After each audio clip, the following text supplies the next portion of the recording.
Buenos días. Pertenecemos a la Universidad Nacional Autónoma de México, en la Facultad de Estudios Superiores Zaragoza, de la carrera de médico cirujano. En esta ocasión, estamos haciendo un trabajo para la materia de microbiología. Hablaremos sobre el tema modo de transmisión, factores de patogenicidad y virulencia de los agentes microbianos que afectan al sistema nervioso. Estamos conformados por Albarrán Valdovinos, Kenia Alejandra, Olivos Paniagua, Montserrat Jocelyn, Pérez Pérez, Daniel Cedric, Porras Vázquez, Tabata Miranda y Rodríguez Horta, Alexis Emanuel. El sistema nervioso transmite señales entre el cerebro y el resto del cuerpo, incluidos los órganos internos. De esta manera, la actividad del sistema nervioso controla la capacidad de moverse, respirar, ver, pensar y más. Está compuesto por el cerebro y la médula espinal. Los factores de patogenicidad de los agentes microbianos hacen referencia a la capacidad de los agentes de causar una enfermedad. Estos factores pueden incluir la capacidad del agente para adherirse a las células del cuerpo, producir toxinas, evadir al sistema inmunológico y reproducirse dentro del cuerpo. Algunos agentes patógenos que pueden atacar el sistema nervioso son los agentes bacterianos, virales, fúngicos y parasitarios. Iniciaremos explicando los bacterianos. La Neisseria meningitidis es una bacteria gram negativa agrupado en pares con forma de granos de café. No tiene flagelos y estos pueden causar meningitis, donde se parasitan las mucosas o serosas del hombre, así como diversas infecciones purulentas en diferentes órganos y tejidos. Pertenece a la familia Neseicarae y se transmite por contacto directo con una persona infectada o por vía respiratoria a través de la tos, los estornudos o el contacto con objetos infectados. La bacteria fue descubierta por el microbiólogo alemán Anton Weisbaum en 1887. Desde entonces se ha estudiado en detalle su patogenia y virulencia y se han desarrollado vacunas para prevenir la enfermedad. Sus características. La bacteria tiene una cápsula polisacárida que ayuda a evadir la respuesta inmunológica del cuerpo. Sus colonias son transparentes sin pigmento y sin hemólisis. Son aerobios y anaerobios facultativos y no tienen esporas. Además, produce endotoxinas que pueden dañar las células del cuerpo y causar inflamación en las meninges y los otros tejidos. La Neisseria meningitidis puede afectar al sistema nervioso y causar meningitis, que es una patología donde hay una infección o una inflamación del líquido de las membranas que rodea al cerebro y la médula espinal. Esto puede dar lugar a síntomas como dolores de cabeza, náuseas, vómitos y rigidez del cuello.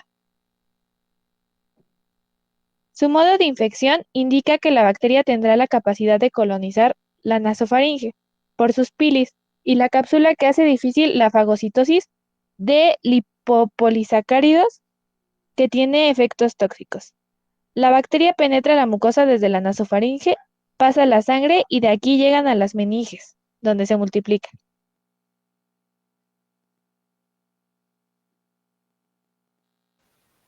En- Siguiendo con las bacterias, en este caso hablaremos sobre el Clostridium tetani. Bueno, el Clostridium tetani es una bacteria anaerobia estricta gram positiva en forma de bacilo. Pertenece a la familia Clostridiaceae. Tiene la capacidad de formar endosporas que le permiten sobrevivir en condiciones extremas. Las endosporas pueden encontrarse en el suelo, el polvo y los intestinos de los animales. Pueden entrar en el cuerpo a través de cortes o heridas. Una vez dentro del cuerpo, la bacteria produce una potente toxina llamada tetanospasmina que afecta al sistema nervioso central. Generalmente, se observan después de los 14 días desde el contagio.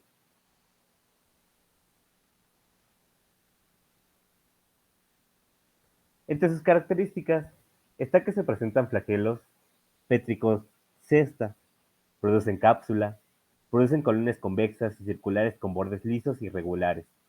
La bacteria Fue descubierta por el médico alemán Arthur Nicolai en 1884, quien la aisló del suelo. Durante sus investigaciones, encontró que la bacteria producía una toxina que causa rigidez muscular.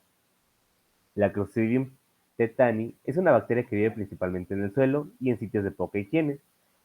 Esto hace que sean muy resistentes al calor y a la mayoría de los antisépticos. Pueden sobrevivir durante muchos años. La tetanospasmina inhibe la liberación de inhibidores de la contracción muscular en la médula espinal. Esto produce rigidez muscular, espasmos y convulsiones. En casos graves, puede llevar a parálisis, problemas respiratorios y puede ser mortal. La enfermedad causada por Clostridium tetani se conoce como tétano. Es importante mantener las heridas limpias y protegidas adecuadamente y recibir la vacuna antitetánica para prevenir las infecciones por Clostridium tetani. Otro factor que afecta al sistema nervioso son los virus. La rabia es uno de ellos y es causado por Lissa virus. Este es mortal para el hombre y su ruta de transmisión es la mordedura de algún animal infectado. Continuando con su virulencia, esta es una enfermedad infecciosa, es transmisible y de curso agudo y mortal. Tiene una letalidad de 100%, ya que la mayoría de los pacientes que han tenido rabia han muerto. Solo se ha existido 7 casos de rabia que se han mejorado. Y esto previo puede causar una encefalitis después de la mordedura. También es clasificada como zoonosis, o sea, una enfermedad transmitida de un animal a una persona. Y su transmisión interviene a la agresión de un animal enfermo, por ejemplo, un perro, un mapache o un murciélago. Continuando con su patogenicidad, este empieza cuando el virus penetra el cuerpo de un animal susceptible por una mordedura.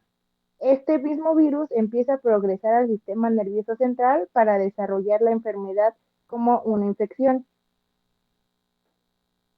Esta misma infección da la diseminación del virus desde el sistema nervioso central a todo el organismo, o sea que lo va propagando hacia los órganos y produce la sintomatología que puede llegar hasta la muerte. Siendo más específicos, cuando un animal contaminado tiene contacto con nuestro cuerpo y nuestro cuerpo contacto con su saliva, este se replica en los tejidos conjuntivos y en músculos vecinos y penetra después a los filetes nerviosos. El virus emigra y se localiza finalmente en nuestro cerebro. Aquí se replica destruyendo las células nerviosas y produce daños irreparables. El tiempo de incubación depende del inóculo, el sitio de entrada y la distancia entre la lesión y el sistema nervioso central. Por ejemplo, aquí tenemos un esquema. Primero se da la mordedura de un mamífero. Después hay replicación local en el músculo esquelético. Ingresa al sistema nervioso periférico por terminales axónicos, amielínicos y transporte rápido retrógrado. Después de este, sigue al sistema nervioso central, donde da la diseminación centrípeta. Y después, esta diseminación ya es totalmente en el sistema nervioso central, para que al final sea localizado el virus en el sistema límbico, en la replicación de los cuerpos de Negril y la alteración de los neurotransmisores. Ahora, algunas características de este virus de la rabia es que el virus Lisa es de la familia Rhabdovirus. Su forma es de bastón o de bala o esférica. Está rodeada por una envoltura membranosa con prolongaciones. Y dentro de esta misma envoltura se encuentra una ribonocelocapside. Su RNA es de cadena sencilla y su nucleocapside es helicoidal. También contiene una envuelta lipídica de la que sobresalen glicoproteínas con forma de espícula y aproximadamente mide 75 nanómetros de diámetro y 180 nanómetros de longitud. Otro de los agentes patógenos que puede infectar al sistema nervioso y hacerle daño son los agentes fúngicos. En su caso tenemos al Cryptococcus neoformans. Tiene una forma de levadura redonda y ovalada. Tiene un tamaño que varía de entre los 2 y 20 micrómetros de diámetro.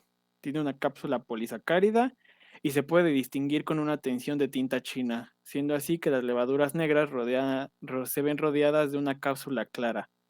No tienen esporas y se encuentran en todo el mundo.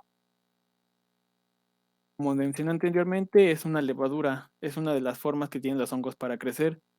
Sus colonias se ven de forma mucoide y blanquecina de 2 a 3 días.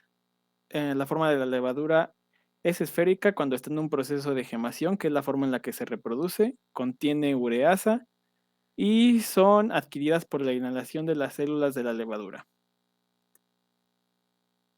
Su patogenicidad es una infección grave y es adquirida por inhalación o contacto directo con el suelo, primordialmente contaminado por el excremento de ave, en su mayoría de palomas.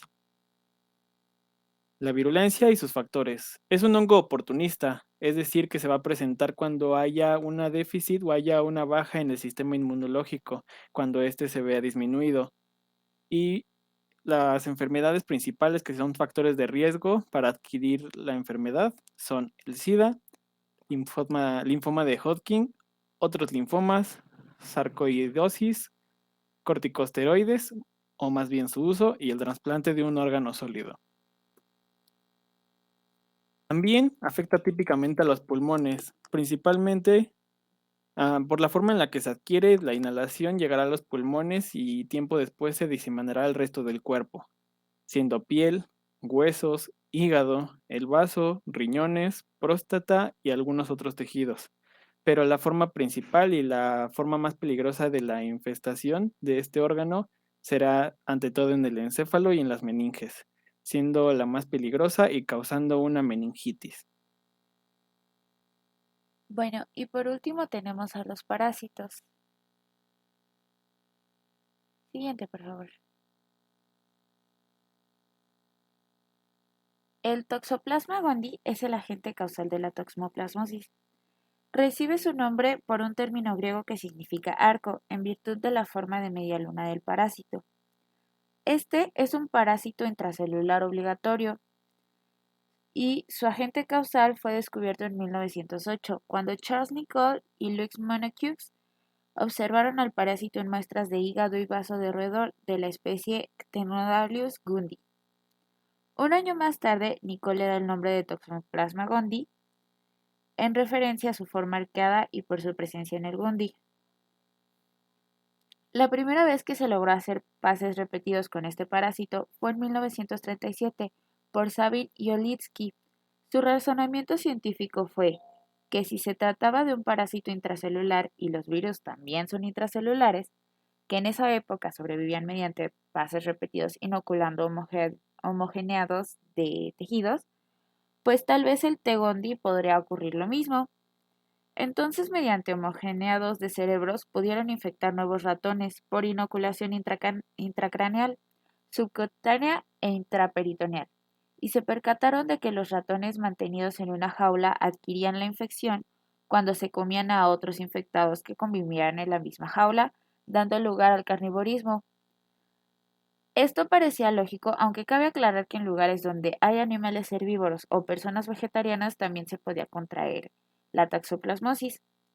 Y bueno, pues este cuestionamiento se resolvió hasta 1965, donde Hudson Frankel y otros investigadores pensaban que los ratones contagiaban a los gatos debido a que estos se los comían, aunque los otros gatos también se infectaban de toxoplasmosis, pese a que entre ellos no se practicaba el carnivorismo. Bueno, pues ¿cuál fue la sorpresa? Que descubrieron que en realidad la vía de entrada era oral, ya que los parásitos se encuentran en realidad en las heces del gato. Siguiente, por favor.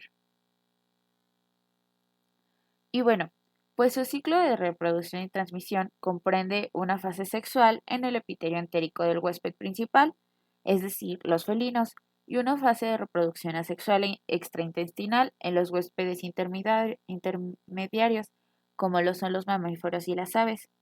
Y existen tres estadios o formas del toxoplasma infectantes para el ser humano: el taquiocito, el bradiocito y el esporocito. El taquiocito es el estadio...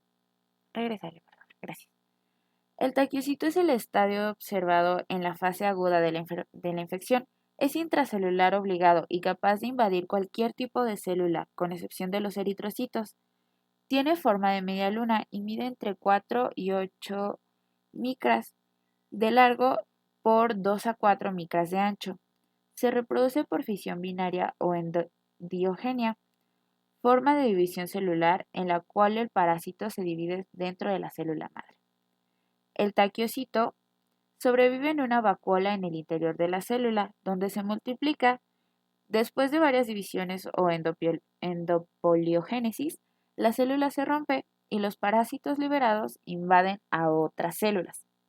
Y pues esta forma del parásito es muy sensible a diversos agentes químicos como lo son las enzimas digestivas y otros agentes físicos como el calor. Una transmisión por este estadio del parásito solo puede ocurrir por vía hematogénea y bajo ciertas condiciones los taquiocitos se transforman en bradiocitos o citocitos, los cuales se multiplican con suma lentitud y se encuentran dentro de quistes que pueden alcanzar un diámetro entre 5 a 200 micras y contienen un gran número de bradiocitos. Y pues la formación de quistes coincide justamente con la aparición de la inmunidad antitoxoplasma del huésped, lo que ha hecho pensar que se forman debido al establecimiento de una reacción inmunitaria antitoxoplasma. Siguiente, por favor. Ahora, las cepas de T. gondii se clasifican de acuerdo a su virulencia, la cual se define como la capacidad de matar a los ratones.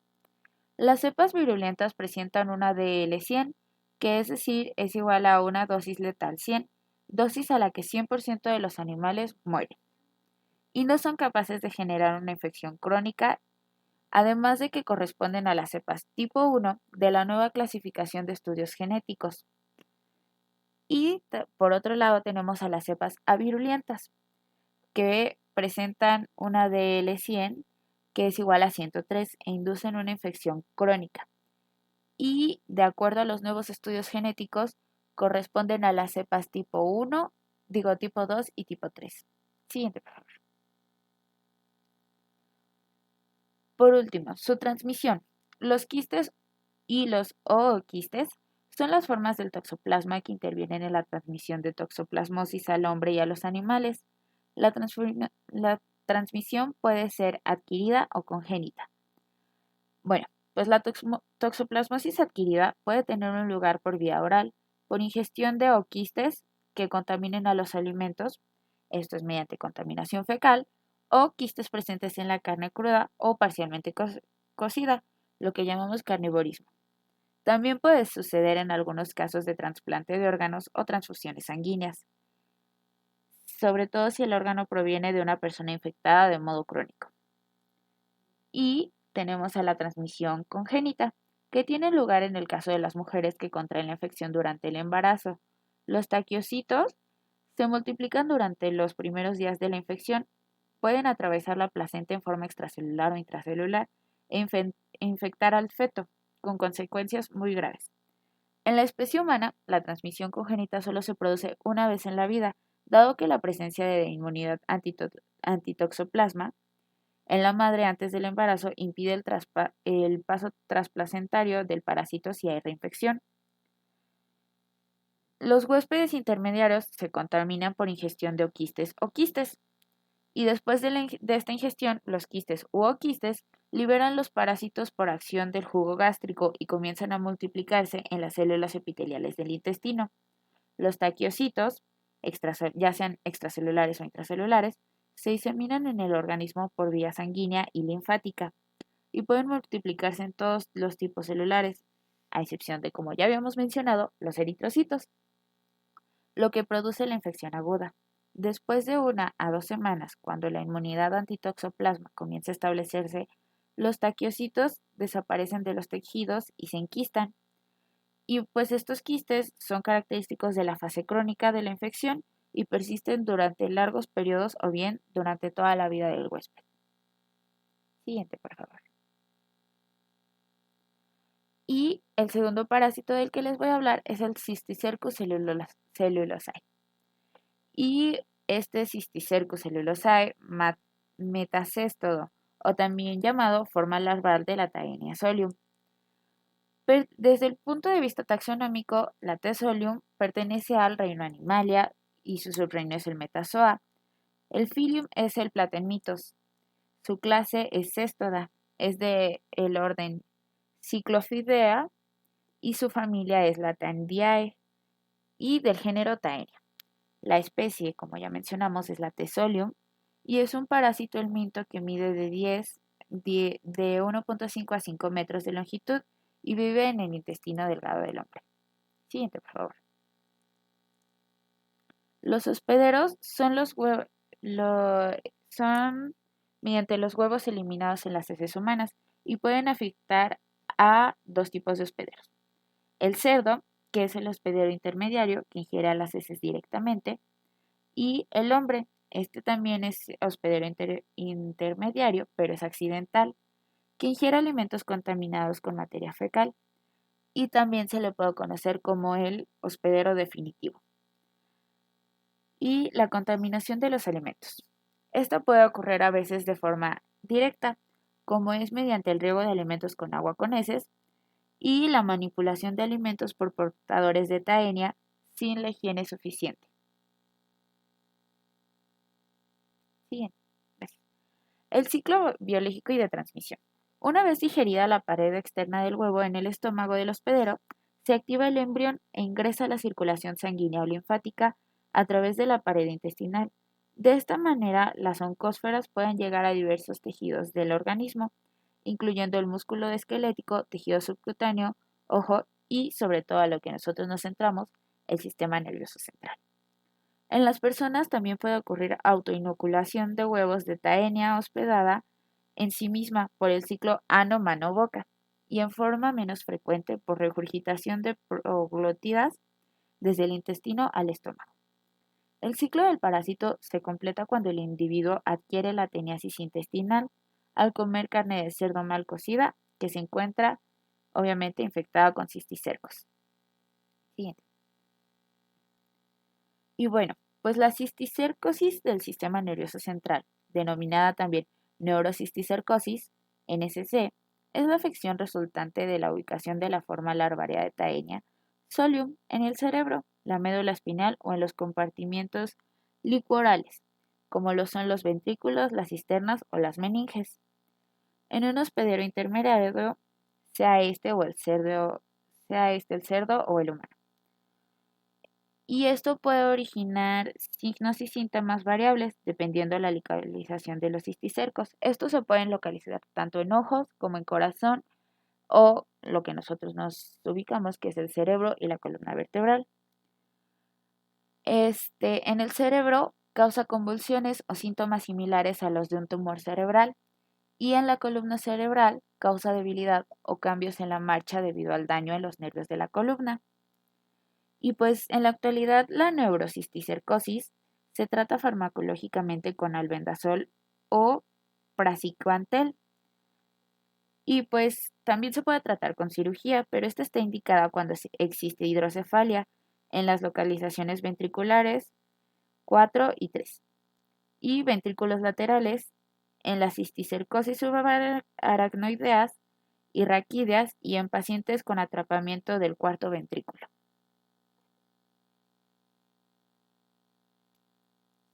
Siguiente. Aquí está nuestra bibliografía y pues muchas gracias por su atención.